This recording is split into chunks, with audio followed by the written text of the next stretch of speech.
నిర్మలా సీతారామన్ గారు ఒక ప్రకటన అయితే చేశారు. వికసిత భారత్ కోసం బ్లూ ప్రింట్ తయారీ, సో బ్యాంకింగ్ సంస్కరణలకు ఇదే సరైనటువంటి సమయం అంటూ కూడా ఆమె ఒక ప్రకటన చేశారు. అంటే ఏంటి దీని సారాంశం ఏంటంటారు?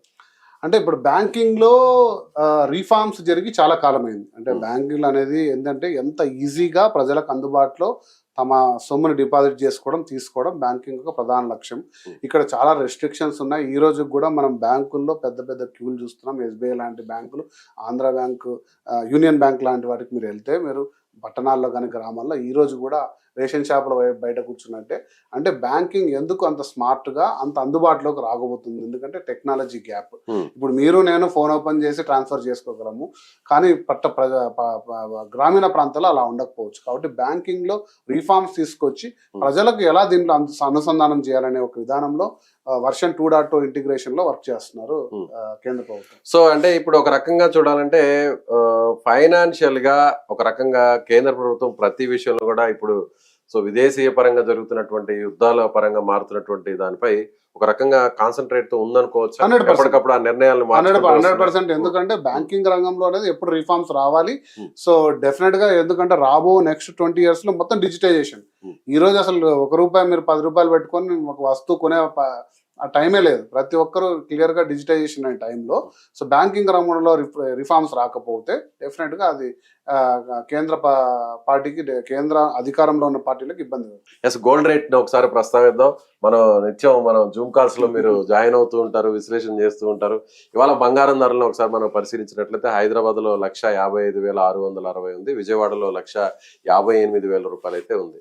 సో ఏంటి గోల్డ్ ప్రైజెస్ ఇంకా పెరుగుతాయి, 2 లక్షల వరకు కూడా చేరుకుంటాయి 3 నెలల్లో 4 నెలల్లో. ఒక రకంగా చెప్పాలంటే ఈ ఆర్థిక సంవత్సరం చివరి నాటికి గోల్డ్ ప్రైజెస్ 2 lakhs కి మాక్సిమం వెళ్ళిపోతాయి అంటున్నారు. ఖచ్చితంగా మనం డిస్కస్ చేసాము. 1,55,000 అంటే 1,40,000 అంటే ఎప్పుడైతే యుద్ధం 1,68,000 కూడా మనం చూసాం ఇయర్ లోనే.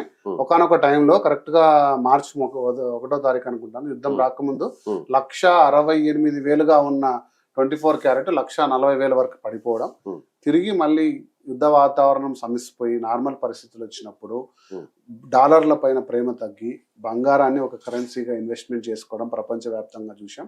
నేను మళ్ళీ చెప్తున్నాను ఏంటంటే, బంగారం ధర పెరుగుతుందా తగ్గుతుందా మన దేశంలో జరిగే కొనుగోలు కానీ దేశంలో జరిగే పరిస్థితుల్లో ఎటువంటి ఆధారపడి ఉండదు. కేవలం డాలర్ బలంగా ఉందా లేదా. ప్రపంచంలో 2 స్ట్రాంగ్ కరెన్సీస్ డాలర్, గోల్డ్. ఒకవేళ డాలర్ పైన నమ్మకం పెరిగింది, ప్రతి ఒక్కరు డాలర్ల మీద ఇన్వెస్ట్మెంట్ చేస్తుంటే రిటర్న్ ఎక్కువ వస్తుంది అనుకుంటే డాలర్లు పెడతారు.